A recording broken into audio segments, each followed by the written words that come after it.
sommaire de cette édition, touristes scandinaves tués au Maroc, le procès en appel qui s'est ouvert ce mercredi a été renvoyé au 11 septembre après une brève audience. Suite à l'engagement des autorités de procéder rapidement à sa réfection, les barrages routiers installés sur l'une des principales routes nationales à la sortie de Bamako ont été levés ce mercredi. Et puis en Éthiopie, des scientifiques ont dévoilé un crâne d'Australopithèque, vieux de 3,8 millions d'années et remarquablement complet.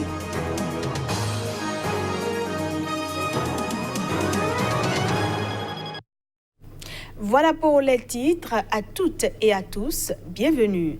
On démarre cette édition par le Soudan où le procès de 41 membres des forces de sécurité et des renseignements s'est ouvert à Omdurman. Ils sont accusés de la mort d'un enseignant lors de sa détention.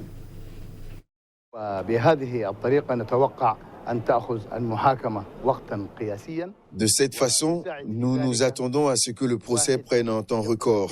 Et ce qui aide est la précision du juge, sa bonne gestion des procès et le sérieux de chacun pour parvenir à un règlement et à un jugement équitable après avoir condamné les coupables et acquitté les innocents. Car le peuple cherche à obtenir la vérité et la justice.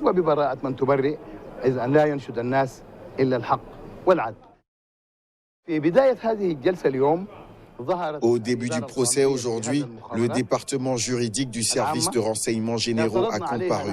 Et en tant qu'accusation, nous l'avons refusé, considérant que ces agents, qui représentent le département juridique des forces de l'ordre, n'avaient pas leur place dans une procédure fondée sur le code de procédure pénale. Procès en appel ce mercredi à Zender d'un militant nigérien écroué depuis 2018. Sada Elia Dan Malam sera fixé sur son sort le 20 novembre prochain. Ce procès en appel devait se tenir le 31 juillet, mais a été repoussé au 28 août en raison de l'absence de 2 juges à l'audience. Finalement tenu mercredi à Zender, le procès du militant nigérien Sada Elia connaîtra son délibéré le 20 novembre prochain. Le coordonnateur du réseau des organisations pour la transparence et l'analyse budgétaire explique qu'il ne faut pas attendre la date du 20 novembre avant d'agir. Il projette attaquer sa détention devant la juridiction de la Communauté économique des États d'Afrique de l'Ouest. Aussi a-t-il soutenu que tous les arguments juridiques pour montrer que cette détention est arbitraire existent.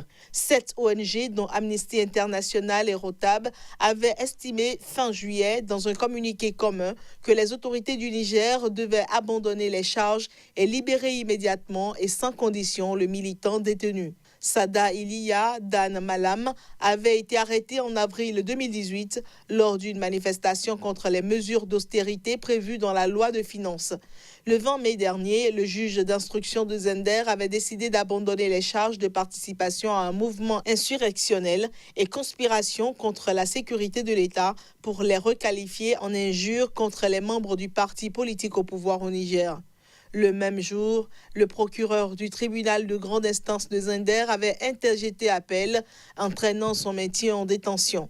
Au Niger, les manifestations contre la loi de finances 2018 avaient entraîné l'arrestation de 26 militants en un mois. Touristes scandinaves tués au Maroc, le procès en appel qui s'est ouvert ce mercredi a été renvoyé au 11 septembre prochain, ceci après une brève audience. Le procès en appel de 24 hommes poursuivis après la décapitation de 2 jeunes touristes scandinaves au nom du groupe terroriste État islamique s'est ouvert mercredi au Maroc avant d'être renvoyé au 11 septembre après une brève audience. C'est une première audience pour discuter de ce dossier devant la cour d'appel. Elle était dédiée à s'assurer de la présence de tous les accusés, à s'assurer aussi que tous les accusés aient leur défense, que ce soit d'une manière directe ou dans le cadre de l'assistance judiciaire, et aussi à s'assurer que les convocations aient été faites dans le cadre de la loi. Selon le code de procédure pénale, la défense est dans son droit de demander un délai pour préparer ses revendications civiles ou préparer sa défense pour la présenter et en discuter de nouveau devant la cour d'appel. Les faits remontent à fin 2018 où Louisa Vesterage-Jespersen, une étudiante danoise de 24 ans, et son amie Maren Yolande, une Norvégienne de 28 ans, ont été sauvagement tuées alors qu'elles bivouaquaient au pied du mont Toubkal, le plus haut sommet d'Afrique du Nord, dans le Haut Atlas, à 80 km de la capitale touristique Marrakech. Les 3 principaux prévenus sont passés aux aveux et ont été condamnés le 18 juillet dernier à la peine capitale théorique au Maroc du fait d'un moratoire en vigueur depuis 1993. Des peines allant de 5 ans de prison à la perpétuité ont été prononcées contre leurs coprévenus pour constitution de bande en vue de commettre des actes terroristes. Tandis que les accusés espèrent un verdict plus clément, les familles de Louisa et Maren, qui se sont constituées partie civile, souhaitent une confirmation des condamnations. Allons cette fois-ci en Zambie où l'un des principaux dirigeants de l'opposition a été arrêté ce mercredi. Chichimba Kamwili est accusé d'avoir diffamé le président Edgar Lungu en publiant sur les réseaux sociaux une vidéo dans laquelle il le compare à un chien. Le chef du Congrès national démocratique était convoqué mercredi au commissariat central de la capitale Lusaka en Zambie. Chichimba Kamwili a été interrogé pendant des heures, puis placé en détention en attendant d'être présenté à un juge. Son avocat dit espérer qu'il sera déféré ce jeudi à un juge. D'après la même source, l'opposant a été inculpé d'avoir diffamé le président après la diffusion d'une vidéo où il parle de chiens venus de Chawama. La police affirme qu'il faisait référence au chef de l'État. Dans cette publication largement partagée sur Internet, Kamwili raille les chiens venus de Chawama, le quartier pauvre de la capitale dont Edgar Lungu est originaire. Le chef du NDC risque jusqu'à 3 ans de prison. Il faut dire que depuis sa réélection en 2016, Edgar Lungu est régulièrement accusé de dérive autoritaire par ses adversaires. Mardi, l'ambassadeur britannique en Zambie a publiquement dénoncé la corruption de son régime, éclaboussé ces derniers mois par plusieurs affaires retentissantes de détournement de fonds publics. Au Mali, les barrages routiers installés depuis 4 jours sur l'une des principales routes nationales à la sortie de Bamako ont été levés ce mercredi. Cela fait suite à l'engagement des autorités de procéder rapidement à sa réfection. Les manifestations de protestation contre le mauvais état des routes avaient commencé le 23 août à Kaï, ville de l'ouest du pays.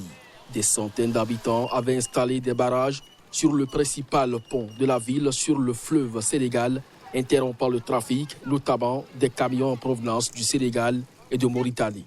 Des barrages avaient également été installés à l'autre extrémité de l'As Kaï-Bamako, au niveau du péage de Kati, à une quinzaine de kilomètres au nord-ouest de la capitale de ce pays, dépourvu d'accès à la mer. Mais ce mardi soir, le ministère des Transports et de la Mobilité urbaine, Ibrahima Abdouli, avait annoncé qu'un accord avait été trouvé avec le collectif Sirako à l'origine des actions. Le ministre malien s'est déplacé à Kati mardi soir pour symboliquement lever un barrage qui retenait quelques 1700 camions depuis plusieurs jours. Les travaux de la route nationale numéro 3, le premier tronçon de la route nationale menant à Kaï, vont démarrer dans 3 semaines, a annoncé l'autorité. Le Premier ministre Boubou Cissé a dégagé une première enveloppe d'urgence de 5 milliards de francs CFA pour la reprise des travaux, selon une source proche de ses services. Je le disais en titre, en Éthiopie, des scientifiques ont dévoilé un crâne d'Australopithèque vieux de 3,8 millions d'années et remarquablement complet. Une trouvaille qui bouscule une nouvelle fois leur vision de l'évolution. Un groupe international de chercheurs a découvert un crâne d'Australopithèque dans un état de conservation exceptionnel. Déniché dans la région de l'Afar en Éthiopie, qui avait déjà offert Lucie à 55 km de là, ce nouveau fossile rabat quelques cartes dans l'histoire de l'humanité. Nous appelons ce spécimen MRD. pour des raisons de commodité. Il a été découvert le 10 février 2016, il y a presque 3 ans et demi, et le lieu de découverte est la zone d'études Ouranso, Mil dans la localité connue sous le nom de Miradora, dans le district de Mil de la région Afar en Éthiopie. Et l'âge géologique du spécimen est de 3,8 millions d'années. Cette datation de 3,8 millions d'années du fossile a été rendue possible par l'analyse des minéraux présents dans les couches de roches volcaniques qui se trouvaient dans la zone de fouille. Mon premier instinct était que ces deux pièces se joindraient parfaitement. J'ai pris le maxilla et le crâne, et clic, c'est un crâne parfait. Ce spécimen établit ou nous donne un premier aperçu de ce à quoi ressemble l'anatomie crânio-faciale de l'Australopithecus anamensis. En combinant les observations faites sur le terrain avec l'étude des vestiges biologiques microscopiques trouvés dans la région, les chercheurs ont également été en mesure de reconstituer le paysage et la végétation de l'époque. Et puis en Italie, le mouvement 5 étoiles et le Parti démocrate se sont réunis ce mercredi. C'était pour un marathon de négociation de la dernière chance. La formation du gouvernement est très attendue. Accord sur un programme commun et la répartition des postes ministériels en Italie. Ce résultat a été obtenu après des prises de bec et des tractations entre deux délégations du mouvement 5 étoiles anti-système et du PD, première force de gauche.